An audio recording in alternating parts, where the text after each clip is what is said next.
Mary, Mary, quite contrary. You've heard these words before. Maybe you hummed them while holding a child, or while flipping through an old book with yellow pages.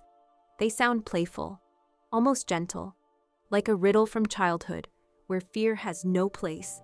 But what if something darker hides behind this innocent rhyme? What if it's more than just a nursery chant? What if it's a whisper from a time when blood ran beneath crowns, women disappeared behind marble walls, and smiling portraits hid silent screams? The words seem harmless, but listen closely. How does your garden grow? Someone asked the queen. With silver bells and cockle shells and pretty maids all in a row, she answers. Sounds lovely, doesn't it? Or maybe terrifying? This little rhyme was first published in 1744 in a collection called Tommy Thumb's Pretty Songbook. It became part of childhood games, stories, even cartoons. People still sing it today, without knowing who it's really about, or why every line echoes with something dark. Because this Mary may have two faces, two crowns, two fates. One is Mary Stuart, Queen of Scots, a woman whose life was shaped by passion, betrayal, and blood. The other is Mary Tudor, known as Bloody Mary. Her name still chills those who read the history of the English Church. So who is the real Mary behind the rhyme? And why do lines meant for children leave adults with a strange unease? It's time to turn that hidden page of history. The one where rhymes hide death. The one where the garden is not filled with flowers, but graves. The one where pretty maids stand in a row, not for a wedding, but for execution. Are you ready? Version 1. Mary, Queen of Scots. How does your garden grow, Mary? The poet asks with a smile. But she does not smile back. Because her garden is not flowers, it is soil soaked with blood. It is Scotland in the 16th century, torn by faith, fear, and secrets. Mary was born a queen. She inherited the crown the moment she was born, too early, too heavy. The weight of the kingdom rested on a fragile girl's body.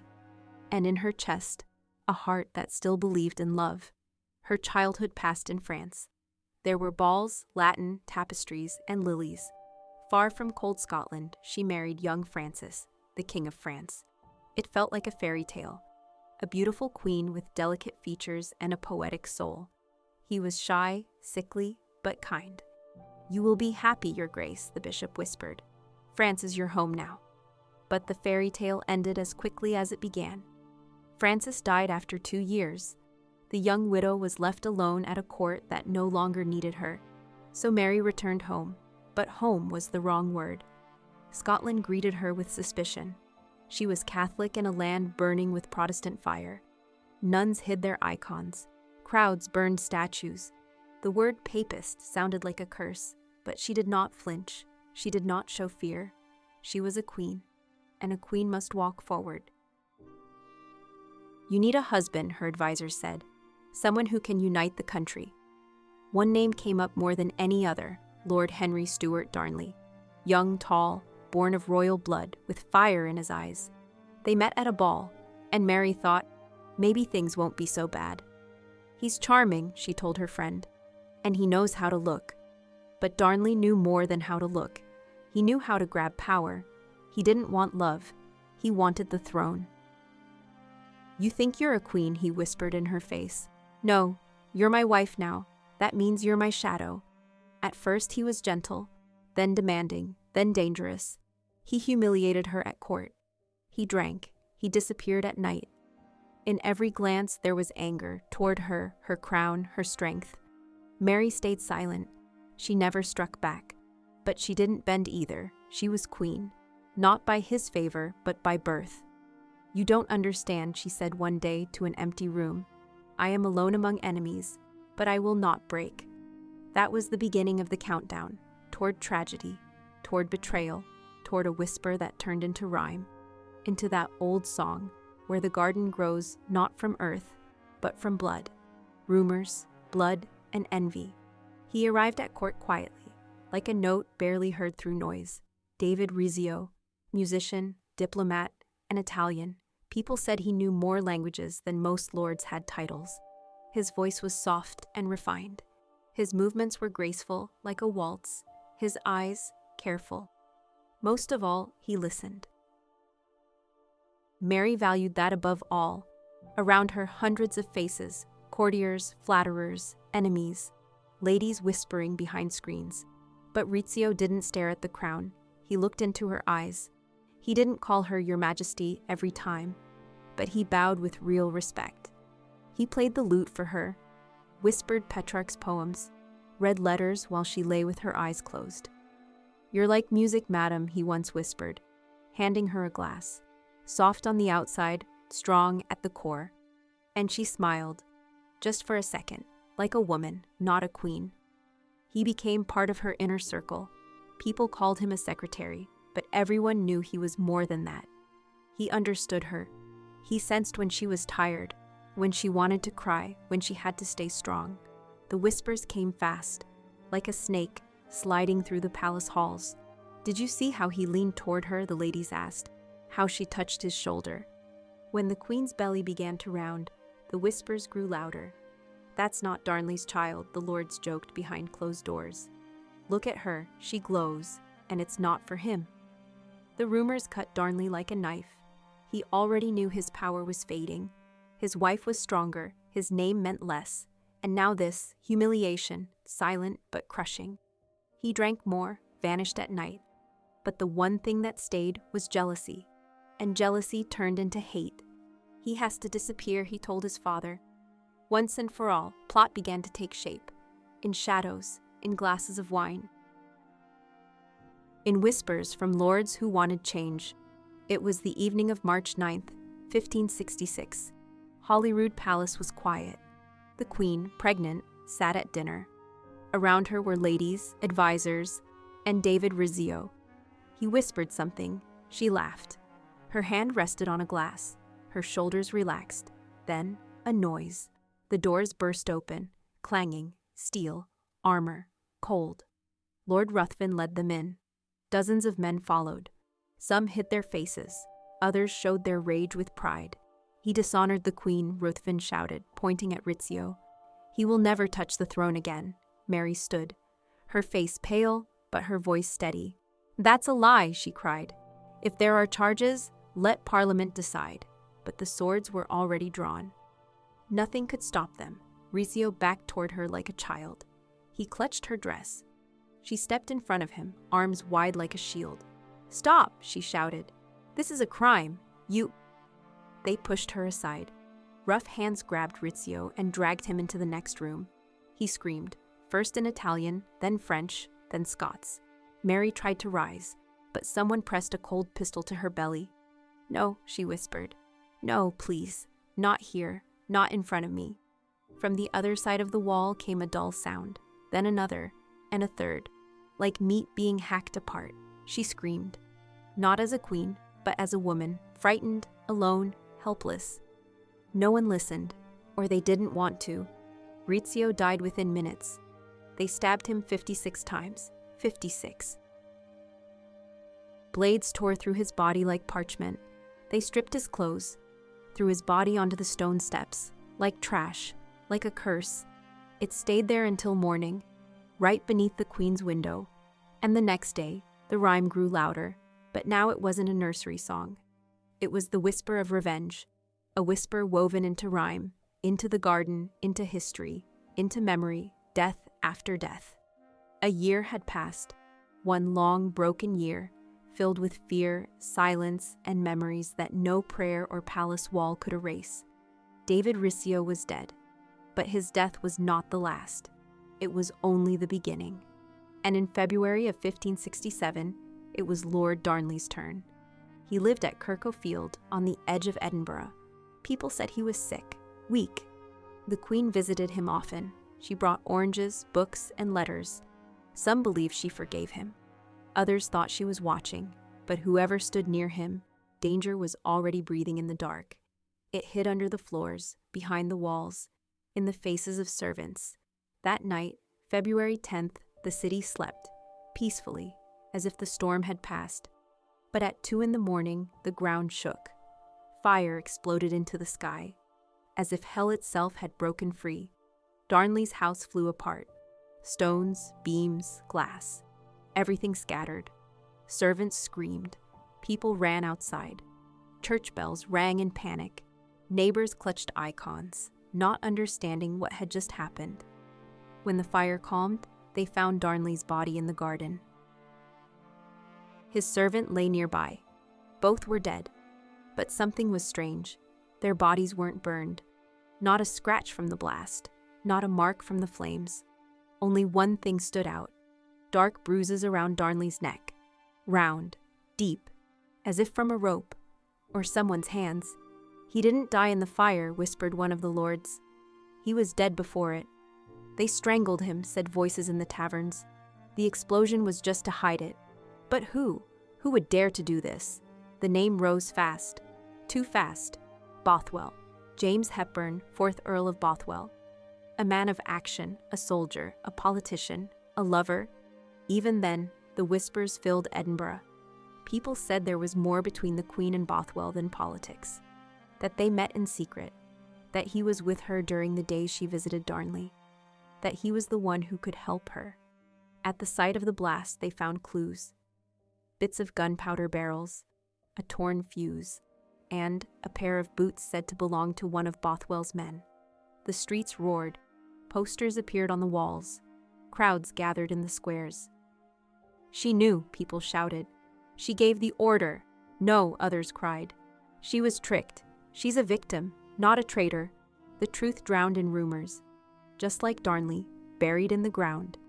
Mary sat alone in her chamber, holding a handkerchief with his monogram. "I wore mourning for 40 days, she would say later. But the city never believed my tears." And someone in the crowd whispered, "Death after death. First Rizzio. Now Darnley, who's next?" And once again, that old rhyme was heard. No longer a nursery song, but a sentence, abduction or plot. Only 2 months had passed since Lord Darnley was laid to rest. The scent of gunpowder still lingered on Edinburgh's stones. Mary still wore black. She rarely left her chambers. She spoke little. The city no longer saw her as a widow, but as a suspect. Every step she took was questioned. Every word twisted. Then, one spring morning, she left Linlithgow, in a carriage, with guards, headed for the capital. The day was gray. The wind blew dust across the road. It felt as if nature itself held its breath, waiting for something dark. And then it happened. At a bend near Musselburgh, riders blocked the road. 800 men in armor, with crossbows, spears, and banners. Their horses stamped the ground like they were ready for war. Leading them, him, James Hepburn, Earl of Bothwell, his eyes sharp. His cloak moved like the wing of a black bird. He didn't bow. He walked straight to the carriage. "There's a plot in Edinburgh," he said without asking. "They want to take your crown, or your life." Mary stayed silent. For a few long seconds, she looked into his face, as if trying to read it, for truth or for lies. "We ride to Dunbar," he said. "My castle is strong. You'll be safe there." She nodded, wordless, or without a choice. The carriage turned off the main road. Her attendants looked at each other in confusion, but no one dared to speak. Mary was going to the place where everything would change. Dunbar Castle greeted her with silence. Tall towers, black stone, soldiers at the gates. On the outside, a fortress. On the inside, a cage. The night she spent there became legend. Some claimed she was locked away. Others said she stayed by choice. And some whispered, Bothwell took her by force. He didn't guard her, they said. He took her. Mary gave no answers. Not that day, not after. But a few weeks later, Bothwell divorced his wife, Jane Gordon, officially, quickly, as if everything had been planned. And on May 15th, only 3 months after Darnley's death, he married the Queen. There were no trumpets in the church. The city stayed silent.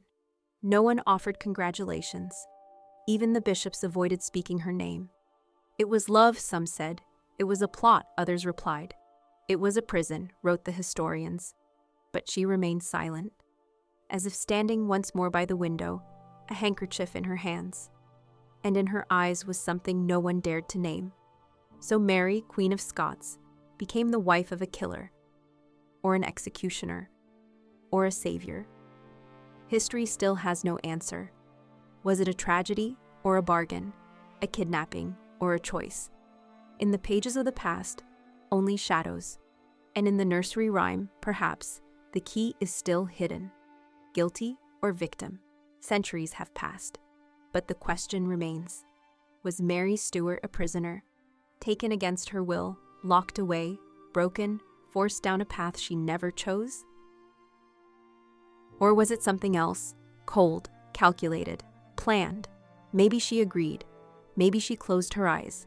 Maybe she traded one name in a death notice for another in a marriage contract. Historians still argue. Pen fights pen. Theory against theory. Some claim Bothwell kidnapped her, threatened her, forced her to obey. Others say she loved him, that they were allies, lovers, partners, that Mary knew what she wanted and paid a price she was willing to pay. She was a woman, some wrote. She was forced, like so many before her. She was a queen, others replied. That means she was responsible. The truth vanished, in the smoke of fires, in the dust of archives, in faded ink. Mary herself never gave a clear answer. She didn't defend herself, didn't swear, didn't explain. She only looked, with a gaze that held more pain than any history book could bear. And maybe, just maybe, she was simply a woman. A woman called a monarch since childhood, yet never asked what she wanted. A woman passed between empires like a chess piece. A woman who first loved, then feared, then survived. All around her, men, lords, regents, lovers, killers. Each of them wanted power, and they used her as the key. She wore the crown, but never owned her fate. In her letters, one line returns again and again. I believe in God's mercy, but people forget I'm alive. And maybe that's why they hated her so deeply, because she didn't want to be just a symbol. Because in a world where women were meant to be silent, Mary chose to speak. Because in a world where women had to forgive, she tried to strike back. Because in a world that punished weakness, she chose to be strong and paid with her life. Her name became a symbol of tragedy, of passion, of downfall. They called her a witch, a traitor, a temptress. They painted her in crowns, in tears, in rope. But maybe she was just a woman, lonely, frightened, honest, too alive for a world that feared women like her. Or maybe a different Mary. But what if the woman behind the dark rhyme wasn't Mary Stuart at all? What if the real Mary was the one whose name brought not just blood, but fear into the heart of England? Mary Tudor, daughter of Catherine of Aragon and Henry VIII, the first crowned Queen of England. A woman whose name history marked with fire, Bloody Mary. She was born in love, but raised in shame. After her father cast aside her mother and broke the marriage for Anne Boleyn, Mary lost everything, her title, her safety, even her name. They called her a bastard. From a young age, she lived in the shadows, humiliated, isolated, desperate. And only one thing remained, her Catholic faith, unshaken, sharp as a blade. When she took the throne in 1553, England was no longer whole, divided by Reformation, weakened by conflict, shaken by new beliefs. Mary swore to return the country to its roots, to Rome, to the Holy See, to her mother's faith. But the cost of that promise was terrible. Let fire cleanse the land, she said. Sinners will know no mercy until they burn. And the fire came. Over and over, flames rose in London squares. Protestant priests, widows, farmers, scholars. No one was safe. They were charged with heresy, tied with ropes, and led to death. Dozens in a day, hundreds in a month. Crowds gathered to watch. Some came from fear, others from habit. Some just hoped not to be next. And the Queen stood at her palace window, believing she was doing what was right. It was then, in the heart of those events, that a strange rhyme began to spread. That rhyme, Mary, Mary, quite contrary. Maybe it wasn't about a garden at all. Maybe it was something darker, a cruel joke. How does your garden grow, the poet asks, but the garden is a graveyard. Hundreds of bodies buried in the cold ground, burned on the stake, not with love, but with judgment. Silver bells were not church bells, but torture screws, tightened on the fingers until they snapped. Metal and flesh. Cockle shells weren't decorations. Some say they were clamps and irons, used in the cruelest punishments. And the pretty maids all in a row? They may not have been ladies-in-waiting at all, but women sentenced to die, a line of martyrs walking toward the block. To the maiden, as the execution device was sometimes called. In 1555, fireworks lit up London. The city cheered, news spread, the Queen was expecting a child, an heir. A savior of the crown. Bonfires burned, hymns were sung, people danced in the streets. It seemed even the heavens smiled on Mary, but it was all false. There was no child. Her belly had grown, yes, but then it fell. Doctors were baffled. Some said false pregnancy. Others said a tumor. The quietest ones whispered, a curse. He will be born, Mary insisted, but only after the heretics are punished. And the fires burned again. More bodies, more smoke, but the child never came. There was no heir, only pain and ashes. Mary died alone, childless, mourned only by those who still believed she was a saint. The rest remembered only the fire, and the rhyme remained.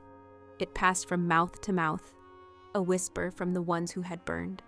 Mary, Mary, quite contrary. Yes, quite, a queen, a woman, a myth. So who is she, Mary, quite contrary? Both Marys were queens, surrounded by crowns and crosses, altars and daggers, courtly vows and masked conspirators. Both are women the world cannot forget, even if it tries, even if it's afraid to remember. One of them, Mary Stuart, lost everything except her pride. She was betrayed, shamed, trapped in lies, forced to flee, to fight, to fear. But still, she kept rising. Her life was a ballad of love and death, played on a lute, cut short on the saddest note.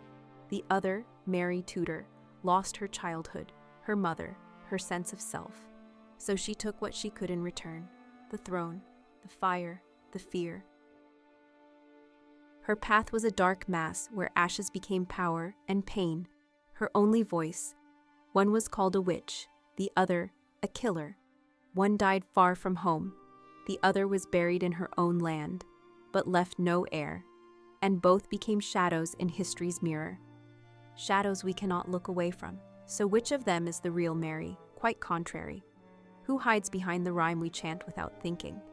The Mary whose garden is not flowers, but graves?